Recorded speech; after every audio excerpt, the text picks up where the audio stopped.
Loud explosions rocked Ukraine's capital of Kyiv this morning as Russia launched a new round of drones and missiles. Officials say falling debris from the downed weapons injured at least 2 people. The attack sparked fires, damaging homes and infrastructure.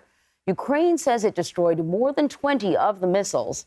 Overnight Sunday, Ukraine carried out one of its biggest drone attacks on Russia, targeting refineries and power stations in Moscow. Russia downplayed the attack, saying that it downed more than 150 Ukrainian drones. CBS News senior foreign correspondent Holly Williams is following all of these developments from our London bureau. So it's sort of a continuation of this tit for tat. Holly, what's the latest on these attacks?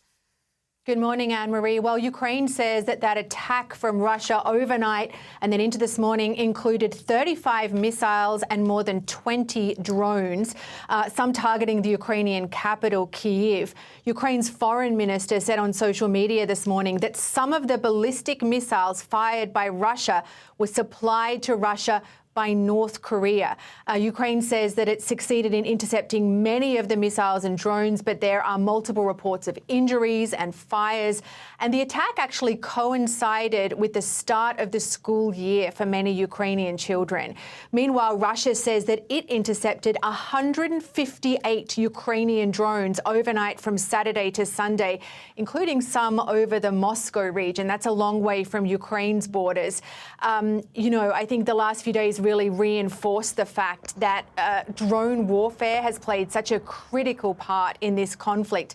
When I've reported from Ukraine, we've heard that not just from soldiers near the front line, but from those people who are furiously trying to manufacture drones and gain a technological advantage. Fascinating. So now we are hearing from Russia that they say that they've gone further into eastern Ukraine. The feeling was when Ukraine started to push into Russia that Russia would be forced to remove some of its troops from eastern Ukraine and maybe lose that front there. But it doesn't seem to be working out that way.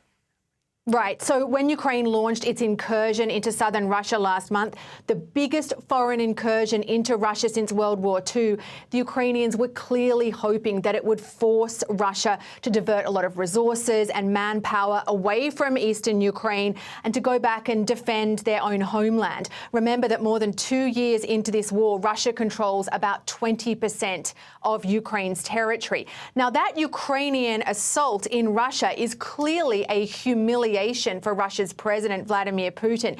In fact, just this morning, Ukraine's leader Volodymyr Zelensky said that his forces had captured more than 600 Russian troops as part of that assault. It also potentially gives Ukraine more leverage in any future negotiations that take place, but it does not seem to have slowed Russia's advance around the city of Pokrovsk in eastern Ukraine. Now, Pokrovsk is strategically important as a logistic and transport hub. The Ukrainians are desperately trying to hold on to it, but President Putin claimed today that his forces are advancing faster in that area than they have in a long time. Now, by all reports, Russia is taking huge losses in the process, but nonetheless, they are advancing. All right, Holly, thank you very much.